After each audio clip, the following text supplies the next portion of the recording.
పాపం జరిగిపోయింది అని చెప్పి చాలా పెద్ద అంటే ఇది భక్తుల మనోభావాలకు సంబంధించిన సున్నితమైన అంశం కాబట్టి చాలా పెద్ద చర్చ జరిగింది సార్.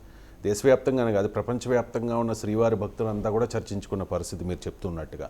ఇక్కడ పాపం జరిగిందా లేదా అనేది ఇంకా క్లారిటీ రాలేదు. సుప్రీంకోర్టు కూడా అదే కమెంట్ చేసింది. విచారణ పూర్తి కాకుండా లడ్డూలో కల్తీ నెయ్యి కలిసినట్టు ఈ రకంగా మీరు ఒక నిర్ధారణకు వచ్చేస్తారు అని చెప్పి.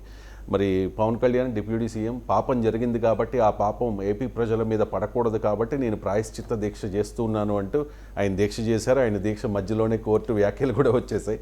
సో ఇప్పుడు ఆయన చెప్తూ ఉన్నారు, లడ్డూ అంశం మీద మాత్రమే కాదు, గత 5 ఏళ్ల కాలంలో జగన్ పాలనలో దేవాలయాల మీద జరిగిన దాడుల అంశం మీద అంటే దానికి వ్యతిరేకంగా నేను ఇప్పుడు ప్రాయశ్చిత్త దీక్ష చేస్తున్నాను అంటూ నిన్న తిరుమల వెళ్ళేటప్పుడు కూడా ఆయన కామెంట్ చేశారు. అంటే ఎక్కడ కొంచెం టర్న్ కనిపిస్తుంది ఏమన్నా మీకు, డిఫెన్స్లో పడినట్టు అనిపిస్తుంది? అంటే పవర్ స్టార్ పవన్ కళ్యాణ్ కాస్త స్వామి పవన్ కళ్యాణ్ లాగా కనపడుతున్నారు ఈ 4 రోజుల నుంచి.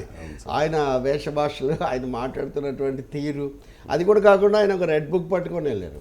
లోకేష్ రెడ్ బుక్ మనకు తెలుసు, ఆల్రెడీ ఉప ముఖ్యమంత్రి, ఆయన కూడా కీలక స్థానం లోకేష్ది. ఈసారి ఈయన తీసుకెళ్ళింది ఇదేదో ఆలయం విధి విధానాలు, ఆ రూల్ బుక్ లాంటిదని చెప్తున్నారు. కానీ తర్వాత రేపు జరిగే వారాహి సభలో మటుకు సనాతన ధర్మానికి సంబంధించి ఒక పుస్తకం విడుదల చేస్తారు అని కూడా Varahi declaration. So Varahi declaration కాబట్టి ఇది ఎక్కడికి బయలుదేరింది, ఎక్కడికి పోయింది అనేది ఒకటి. లడ్డు సమస్య ఒకటి. ఆలయాల్లో జరిగిందంటారా? ఆలయాల్లో కానీ మసీదుల్లో కానీ చర్చిల్లో కానీ వారే అన్నట్టు ఎక్కడ జరిగిన ఇళ్లల్లో కానీ పొరపాట్లు జరిగితే పొరపాట్లు, అక్రమాలు జరిగితే తప్పు, వాటిని చక్కదిద్దండి. కానీ ఎక్కడైతే ఈయన సనాతన ధర్మము అనేది తీసుకోవడం ద్వారా ఇది కేవలం ఒక మతం తరఫున మాట్లాడడం అనే అభిప్రాయం ఇక్కడ ఏర్పడింది. అది కూడా కాకుండా ఇదే మీరు మసీదులో జరిగితే ఊరుకుంటారా, ఇదే మీరు చర్చిలో జరిగితే ఊరుకుంటారా, ఇలాంటి మాటలు మాట్లాడితే ఎక్కువ మందికి రుచించలేదు. మీరు జరిగింది పొరపాటు అని చెప్తే అంతవరకు బాగుండేది. ఆ మాట అన్న తర్వాత పవన్ కళ్యాణ్ సర్దుబాటు చేశారు. మాలాంటి వాళ్ళు మా విమర్శ చేశాక ఏమని, నేను వేరే మతం వాళ్ళని అంటలేదు, హిందూ మతానికి హిందువులే అన్యాయం చేస్తున్నారని నేను అంటున్నాను, హిందువులు ఎందుకు బాధపడట్లేదు, అది ఇది ఇలాంటి వాదన తీసుకొచ్చారు. అసలు ఎవరినైనా ఎందుకు బ్లేమ్ చేయటం నేను అనేది, మీరు వ్యవస్థ ఎక్కడ తప్పులు జరిగాయి దాని తప్పులు విచారణ చేసి మీరు తేల్చండి. ముందుగా మీరు చెప్పడం పొరపాటుని కోర్టు చెప్పింది, దాన్ని మీరు అంగీకరిస్తున్నారా లేదా, అలా ఎందుకు జరిగిందా, తొందరపాటు ప్రాయశ్చిత్తం దానికి కూడా చేసుకోవాలి కదా, అది కూడా పొరపాటుని న్యాయదేవత సమక్షంలో న్యాయమూర్తులు చెప్పారు.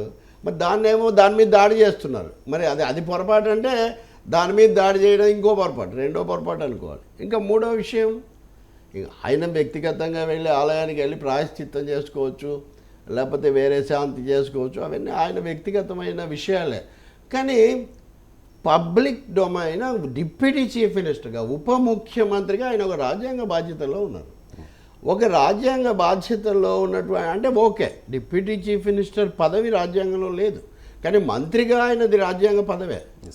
కాబట్టి ఒక మతం తరఫున సనాతన ధర్మాన్ని కాపాడుతాను అని అంతగా నేను ఇందాక అన్నట్టుగా స్వామి పవన్ కళ్యాణ్ లాగా వ్యవహరించే అవకాశం ఒక్క రాజ్యాంగ పదవిలో ఉన్న వ్యక్తికి లేదు, లౌకిక రాజ్యాంగంలో లేదు. మళ్ళీ దీన్ని సరి చేసుకోవడానికి మీరు మళ్ళీ ఇస్లామిక్ ధర్మం చేస్తాను, క్రైస్తవ ధర్మం చేస్తాను, జైన ధర్మం అంటే ఇదే సరిపోతుంది. ఇంకా పరిపాలన రాజధర్మం కదా మీరు చేయాల్సింది, రాజకీయ ధర్మం కదా. కాబట్టి పవన్ కళ్యాణ్ ఐ థింక్ నిన్న ప్రజల నుంచి వచ్చిన స్పందన చూసినా, సుప్రీంకోర్టు చూసినా, మీడియాలో కూడా రకరకాల వ్యాఖ్యలు మీరు ఇంకా జాతీయ మీడియా చూడండి రవిశంకర్, సున్నితమైన కారణాల వల్ల కొంత సంకోచం వల్ల తక్కువ మాట్లాడుతున్నారు. కానీ జాతీయ స్థాయిలో అయితే ఇదంతా ఒక బీజేపీ తతంగం ఇక్కడ జరుగుతూ ఉంది.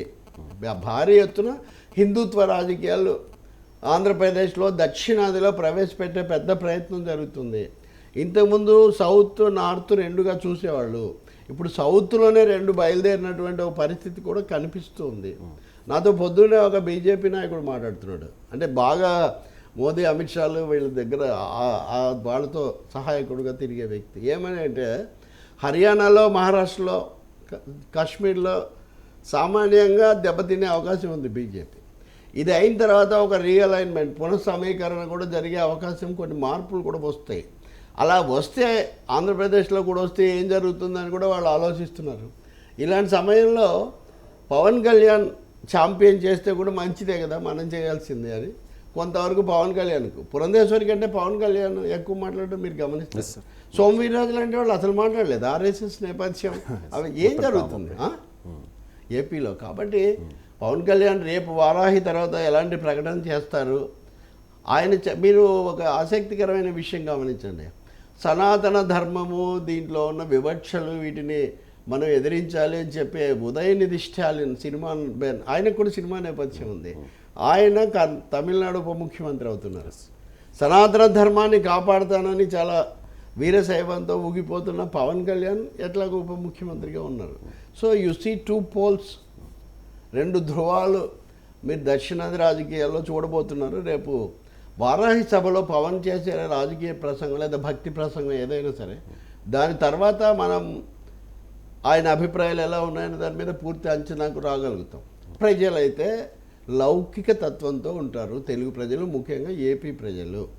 ఎందుకు చెప్తున్నానంటే ఈ వివాదం జరుగుతున్నప్పుడు కూడా రోజుకు సగటున 3 లక్షల లడ్డూల అమ్మకం మామూలుగానే సాగింది. పెరిగింది సార్, గతంతో పెరిగింది, కొద్దిగా పెరిగింది కూడా. ఒకరోజు పెరిగింది, 2 రోజులు యావరేజ్గా ఉంది. అంటే ఏం తెలుస్తుంది, ప్రజలు వాళ్లకు భగవంతుడికి భక్తుడికి మేము నేరుగా చూసుకుంటాం బాబు, మధ్యలో ఈ రాజకీయాలు వద్దు అని ప్రజలు భావిస్తున్నారు, న్యాయస్థానం కూడా భావిస్తుంది. మరి పవన్ కళ్యాణ్ ఏం భావిస్తారు? ఒకవేళ ఆవేశంలో ఆయన కొన్ని వ్యాఖ్యలు చేసినప్పటికీ ఈ వారం 10 రోజుల క్రమంలో కొంత మార్పు ఉందా లేదా రేపు మాట్లాడినప్పుడు మనం